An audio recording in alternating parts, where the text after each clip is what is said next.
আমি যখন এই বাইকটা নিয়ে রাস্তায় বের হই তখনই মানুষ কেন যেন তাকায় থাকে, কেন যেন অনেক বেশি হাসাহাসি করে। আমি নিজেই আসলে কনফিউশনে পড়ে যাই যে কি আছে এটার মধ্যে যে মানুষ এত বেশি হাসাহাসি করে বাইকটা দেখলে, মাথা ঘুরিয়ে ঘুরিয়ে দেখে যে এই কি বাইক।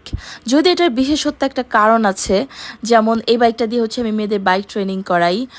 সো অনেক সময় আছে যে পড়ে গিয়ে মাথা ভেঙে যায়, তারপর লুকিং গ্লাস ভেঙে যায়। সো সেক্ষেত্রে আমি কি করেছি, একবারে লুকিং গ্লাস বাদ দিয়ে দিয়েছি, যেহেতু এই বাইকটা নিয়ে আমি কোথাও যাই না একমাত্র বাইক ট্রেনিং করা ছাড়া।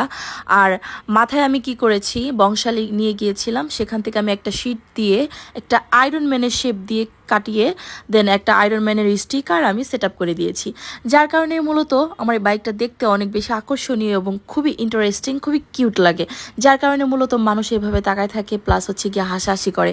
অনেকে তো বলে এই বাইকটা নাকি সাপড়ি বাইক, তাদেরকে বলতেছি সাপড়ি বাইক এগুলা না, ঠিক আছে। এটা মাত্র 80 সিসির একটা বাইক, এটার হাইস স্পিড মনে হয় 50 থেকে 55 হবে।